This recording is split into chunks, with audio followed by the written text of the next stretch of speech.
Homemade black pepper steak better than takeout? Black pepper steak is a takeout favorite, but this recipe is so easy to make you can have it any night during the week and you control the amount of heat. Now let's get to the ingredients. As always, a detailed list of the ingredients will be in the description below. For the marinade for today's dish, we're going to need some thinly sliced steak. We've chosen ribeye today. We're going to need some oyster sauce and soy sauce, some brown sugar, some cornstarch, and black pepper. As you will note, black pepper will appear in every stage of this dish because it is, after all, black pepper steak, and we would like to make sure that that black pepper comes to the forefront. Put all your ingredients for your marinade together and marinate the meat for 15 minutes up to 3 hours. We are also going to need some green onion, some green and red pepper, and some white onion. We're going to need some neutral oil, some garlic, and some ginger, and once again, some black pepper.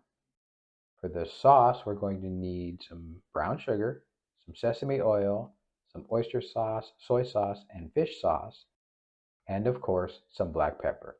The cornstarch will be there to thicken the dish if we need it at the end. And now it's time to cook. Add your oil to your pan. Allow your oil to heat up 20 or 30 seconds until it's hot. The time will be determined by how hot your pan was when you added the oil. As you can see, my pan was not hot enough. I had no reaction, no sizzle, no bubbling, no anything when I added the meat. So I should have waited another few seconds for my pan to get hot. I'm sure you'll do better than I did with allowing your pan to heat up. Arrange your beef in a single layer.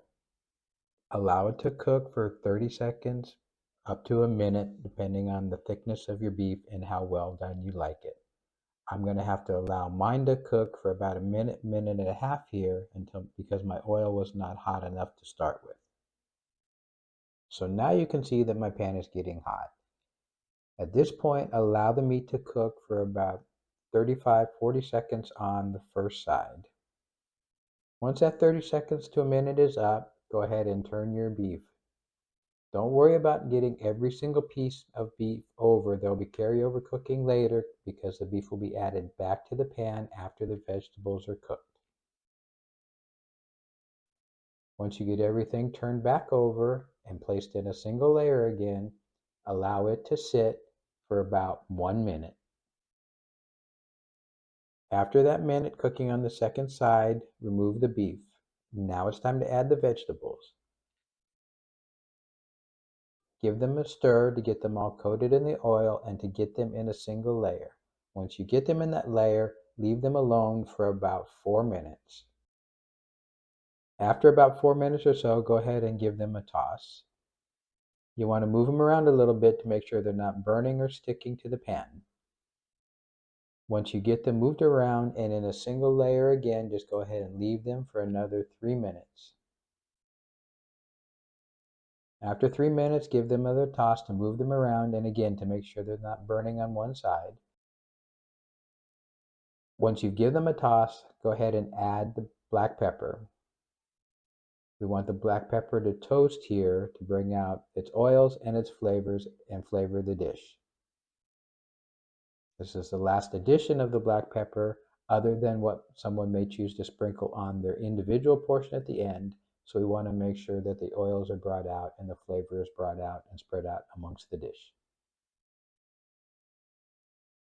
Once you've allowed the pepper to cook for about 30 seconds or so,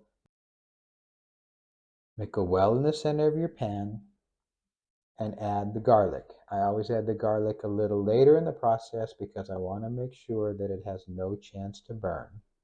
Allow that to sit for about 30 seconds to soften. Once 30 seconds or so is up, go ahead and stir everything around to allow the garlic to cook through just a little bit longer. Give that another 30 seconds.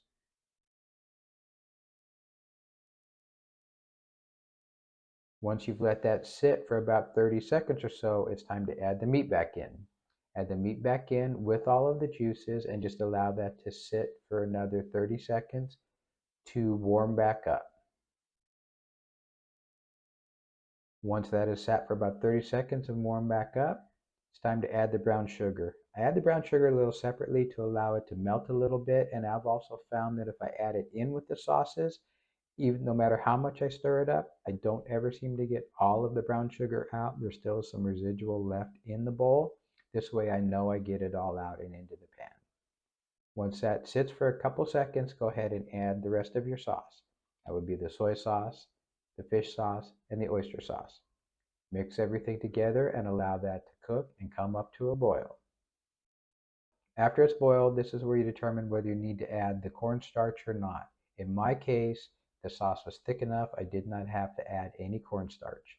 So turn off the heat and go ahead and put in the toasted sesame oil. You want to add the toasted sesame oil at the last minute off the heat because cooking toasted sesame oil takes away some of its flavor. Now that you've cooked it, it's time to serve it, eat it, and enjoy it. As you can see by this bowl, the meat really glistens. That's the addition of the sesame oil at the end. And when you taste it, you're hit with that pepper taste. It's not a strong, overpowering taste. It's just a definite taste of black pepper. You have the sauce in the background, you have the meat, and you have the vegetables, but the predominant flavor you're tasting is the black pepper. You want that in the forefront. You don't want to overpower it and hide it. I think you'll really like this version of black pepper steak. Thank you for watching. Please check out our next video so we can continue our culinary journey together. On behalf